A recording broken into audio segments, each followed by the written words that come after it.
빅데이터로 인터넷에서 화제가 되고 있는 이슈 살펴보는 시간이죠. 이슈이수다. 김덕진 IT 커뮤니케이션 연구소 소장 스튜디오에 나와 계십니다. 안녕하세요. 네, 안녕하세요. 반갑습니다. 김덕진입니다. 자, 이번 주는 어떤 키워드를 뽑아오셨는지 궁금한데요. 네, 이번 주도 빅데이터 플랫폼에서 지난주 대비해서 급상승한 키워드 주제별로 뽑힌 건데요. 네. 1위 주자는 스포츠 분야입니다. 네. 분야는 야구고요. 키워드는 모두가 예상하시듯이 LG 트윈스. 29년 만이라 그러죠? 네, 이게 참 대단합니다. 29년 만에 한국 시리즈를 제패하면서 우승의 한을 푼 것인데요. 예. 지난 13일에 잠실구장에서 벌어진 이제 KBO 이제 5차전 한국 시리즈 5차전에서 KT 위즈를 6대2로 꺾으면서 시리즈 전적 4승 1패로 이 코리안 시리즈 우승을 거머쥔 거고요. 네. 오히려 1차전에서 졌는데 2차전부터 5차전까지 내리 이겨서 우승을 확정한 것도 상당히 좀 의미가 있었다고 볼 수 있을 것 같습니다. 방금 말씀 주신 것처럼 역시 이번에 가장 이슈는 1994년 이후 처음이었던 이제 LG가 29년 만에 이제 통합 우승을 한 것이고요. 이게 이제 LG가 1994년 이후 정규 시즌 1위에 못 올랐고, 뭐 1997년, 98년, 2002년에 한국 시리즈 진출을 했는데 우승과 연을 맺지 못했어요. 그리고 좀 흥미로운 게 염경엽 감독, 이번에 LG의 감독님이시죠. 네. 이분도 사령탑으로서 처음으로 한국 시리즈 우승을 맛봤다고 해요. 그러니까 그 전에도 뭔가 준우승에 만족하는 경우들이 있었고요. 네. 그리고 또 이번에 그 캡틴 오지환 선수가 MVP가 되면서 더욱 이제 LG 팬들에게는 의미 있었던 이번 경기였다고 볼 수 있는 것이죠. 아니, 그러니까 29년 만이잖아요. 10대 초반에 LG 팬이 됐다 그러면은 네. 40이 될 나이예요. 이따가도 설명드릴 거지만 실제로 오지환 선수가 그런 선수입니다. 아, 그래요? 네, 이게 오지환 선수 얘기 좀 먼저 하면 알겠습니다. 지금 네, 이제 가장 이슈가 됐었던 두 명의 선수가 바로 말씀하셨던 이제 MVP가 된 오지환 주장 그리고 이제 허도한 선수인데 왜 MVP 오지환 선수가 이슈가 됐느냐? 본인이 15년 전에 네. 싸이월드에 글을 썼었어요. 근데 아. 그게 고등학생 때였습니다. 예. 고등학생 때 그때도 뭐라고 썼냐면 고3 때 오늘도 LG가 어김없이 졌다. 왜 이리 저조한지 내 야수도 별로 없는데 내가 저 자리에 있으면 어떻을까라는 생각을 본인의 SNS에 고등학교 3학년 때 썼었습니다. 예. 근데 이 이제 오지환 선수가 실제로 이제 LG 선수가 돼서 말씀하신 것처럼 정말로 꾸준한 어떠한 경기 이걸 통해서 했는데 실제 오지환 선수가 2009년에 신인 드래프트 1차 지명으로 유니폼을 입었고요. 예. LG 그 어린 시절부터 팬이었다고 그래요. 그러다가 이번에 이렇게 5경기에서 이제 어떻게 보면 19타수 6안타, 3홈런 8타점으로 맹활약하면서 이제 LG의 우승을 이끌었고요. 그래서 실제로 MVP가 되기도 했습니다.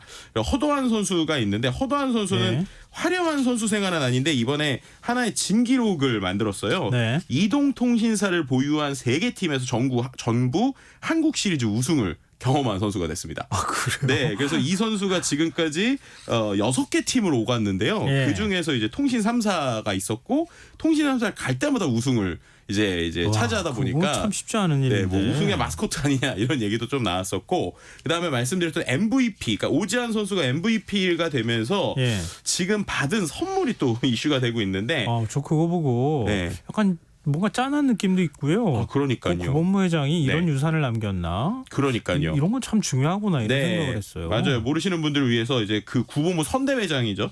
LG가 두 번째로 우승한 1994년 시즌 마치고 일본 오키나와산 이제 아오모리 소주 그리고 고가의 롤렉스 시계를 마련하고 이거 우리가 세 번째 우승할 때 이 소주도 이제 어떻게 보면은 이제 다 같이 먹고, 마시자.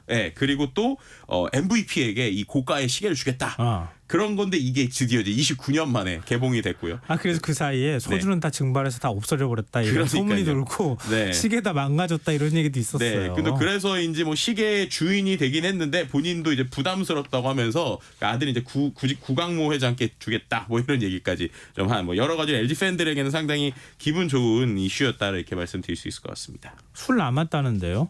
그렇군요. 술은 남았고 그다음에 네, 또 한 가지 이제 이 한국 이제 우리나라 그러니까 일반인들에게도 상당히 좋은 게 이러다 보니까 지금 LG가 가전에 대한 할인 행사를 준비하는 것 같더라고요. 그래서 그래요? 29년 만이잖아요. 그래서 최대 29% 할인 그리고 뭐 29만 원 할인 이런 상품들이 있어서 예. 지금 또 이 알뜰족들 같은 경우는 이번이 기회다. 뭐 이러면서 이제 또 가전 제품 언제 리스트업 나오냐 뭐 이렇게 제가 보고 있는 상황이라고 말씀드릴 수 있을 것 같습니다.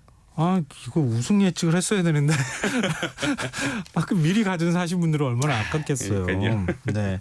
자, 2위 주제는 어떤 분야에서 나왔습니까? 네, 2위 주제는 이제 산업 분야고 막대 과자 데이입니다. 네. 우리가 11월 11일 되면 이 막대 과자 데이가 있잖아요. 근데 이번에는 마케팅 기간의 특수도 좀 없었다라는 게 이제 이슈가 되는 것 같습니다.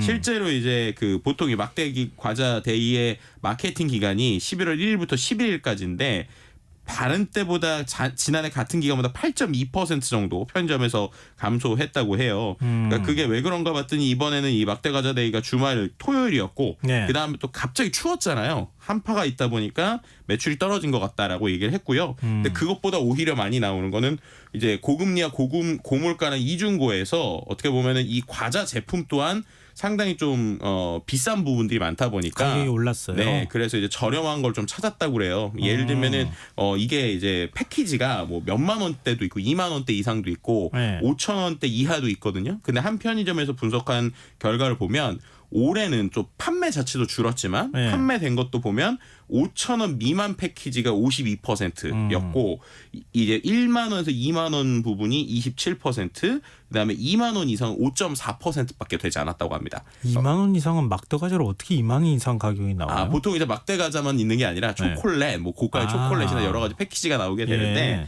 그런 부분에 있어서 확실히 지가 물가 사정이 확실히 좋아지지 않은 것 같다는 걸 좀 이제 간접적으로 보여주는 것 같고요. 네. 또 한 가지 키워드인 슈링크플레이션이라고 하는 게 요즘에 좀 이슈가 되고 있어요. 이게 뭐냐면 양을 줄인다라고 하는 슈링크, 그다음에 물가를 상승하는 인플레이션이라는 말이 합쳐진 건데 쉽게 말하면 그건 겁니다. 가격이 똑같은데 네. 이제 열어보니 김이 9장 들어있었는데 8장 들어있더라. 네, 아니면은 뭐 통조림이 한 10g 빠졌더라. 아니면 묶음 맥주의 중량이 5ml 줄었더라. 뭐 이런 식의 것들이 계속 나온다는 거예요. 가격 올리는 대신에 양을 줄인다. 그렇죠. 그런데 이제 해외에서도 우리가 알고 있는 크림 많이 드는 초코 과자 있잖아요. 네. 그거 같은 경우에도 크림 자체의 양이 막 줄었다. 뭐 이런 것들이 나오고 있어서 전 세계적으로 이런 슈링크플레이션에 대한 이슈가 많고요. 근데 이런 것들이 좀 법으로서는 좀 결정되는 것들이 없다 보니까 이제 뭐 예를 들면 소비자들에게 고지할 의무가 없는 부분이 있어요. 근데 그러다 보니까 외국에서는 오히려 정부가 직접 나서는 경우들도 요즘 생기고 있다고 합니다. 예를 들면 프랑스나 독일 정부 같은 경우에는 양이 줄어도 고지하게 의무가 좀 바뀌었다고 해요. 그리고 한 대형마트, 프랑스의 대형마트는 아예 그냥 용량이 줄었으면 우리가 세일 붙이듯이 스티커를 이제 붙여서 이거는 용량이 줄었다 이렇게 좀 알리고 있다고도 합니다. 이제 물건 살 때 100g당 얼마 이걸 꼭 봐야 될 것 같아요. 그러니까요. 네. 자, 3위 주제는요? 3위 주제는 문화 분야의 방송 주제고요. 키워드는 고려 거란 전쟁입니다. KBS라서 얘기하는 거 아니고요. 실제로 키워드가 나와서 하는 건데 고려 거란 전쟁이라고 하는 이제 KBS의 프로그램이 이번에 좀 나와서 이슈가 되고 있습니다. 이제 대하 드라마인데 이게 좀 흥미로운 게 지금까지 중에 거의 뭐 최대 제작비고요. 또 한 가지 흥미로운 거는 이게 KBS에서만 나오는 게 아니라 우리가 넷플릭스 스트리밍도 같이 하고 있는. 그러니까 어떻게 보면 전 세계에서 이런 사극에 대한 게 좀 있고요. 그다음에 1화부터 이제 역시 뭐 사극 KBS 사극하면 최수종 배우를 또 빼놓을 수가 없는데 최수종 배우가 강감찬 역을 맡아서 아주 큰 전투 씬을 보여주면서 좀 몰입도를 더했고 그다음에 아무래도 이게 고려 시대잖아요. 근데 고려 시대 자체가 이제 워낙 또 좀 이제 조선 시대랑 다르게 여러 가지 좀 지금 봐도 좀 충격적이거나 놀라운 장면들이 있지 않습니까? 뭐 예를 들면 성적으로도 뭔가 이렇게 남색을 즐기는 뭐 이런 형태의 역사들이 기존에 있었고 유흥을 즐기는 거 아니면은 이런 캐릭터성 뭐 이런 것들 때문에 좀 더 좀 화제가 되고 있고 실제로 뭐 SNS 상에서도 간만에 KBS에서 대작 뽑았다 뭐 이런 식의 단어들도 좀 나오고 있다 이렇게 말씀드릴 수 있을 것 같습니다. 다행이네요. 사실 이거 공영방송 아니면은 못 만드는 거거든요. 그렇죠. 이게 어마어마한 소품 들어가고 그러기 때문에 다른 방송에서는 쉽게 도전하기 어렵다. 그리고 말이에요. 정통 대하사극이라서 역사를 다시 공부할 수 있어서 좋다 이런 의견들도 있더라고요. 네.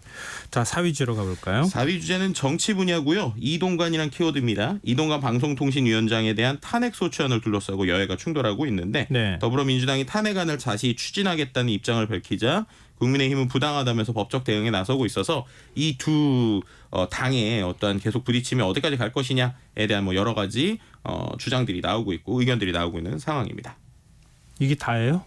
네, 지금은 왜 이번에는 이렇게 짧게 합니다. 소개하는 거예요, 이거는? 정치 분야는 다른 데서 많이 하시기 때문에 제가 이 코너에서만큼은 조금 줄여서 하고 있습니다. 네, 알겠습니다.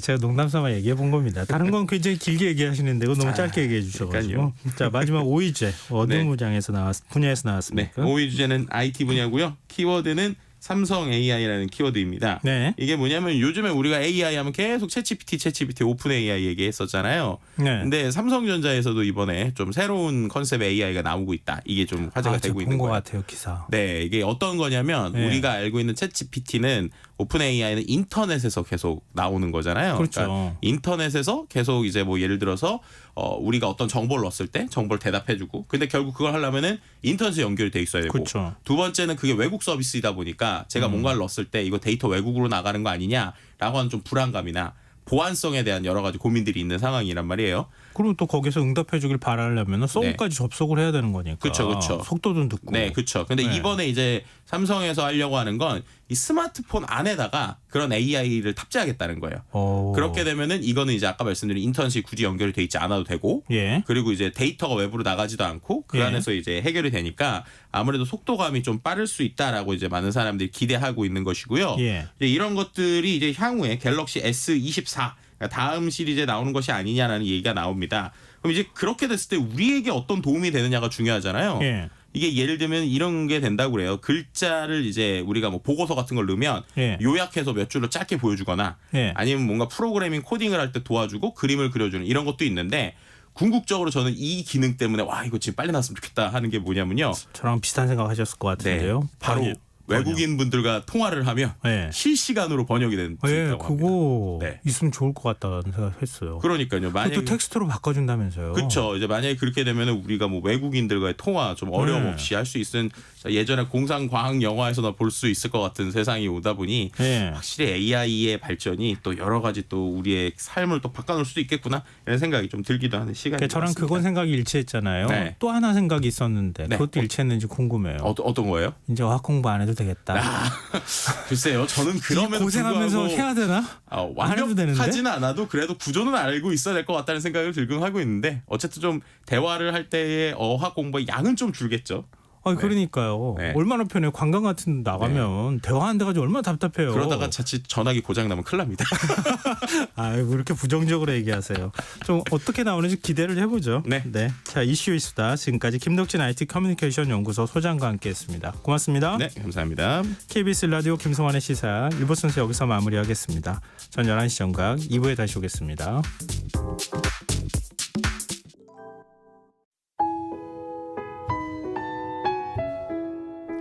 청취자 여러분, 위기가정을 찾아주세요. 어려운 경제 상황 속에서 긴급한 경제적 지원이 필요한데도 복지 사각지대에 놓여 있어 아무런 지원도 받지 못하고 극한 상황으로 내몰리고 있는 위기가정이 늘고 있습니다. KBS 강태원 복지재단에서는 사회 안전망에서 벗어나 위기에 처해 있는 가정을 발굴해 긴급 지원하는 사업을 진행합니다.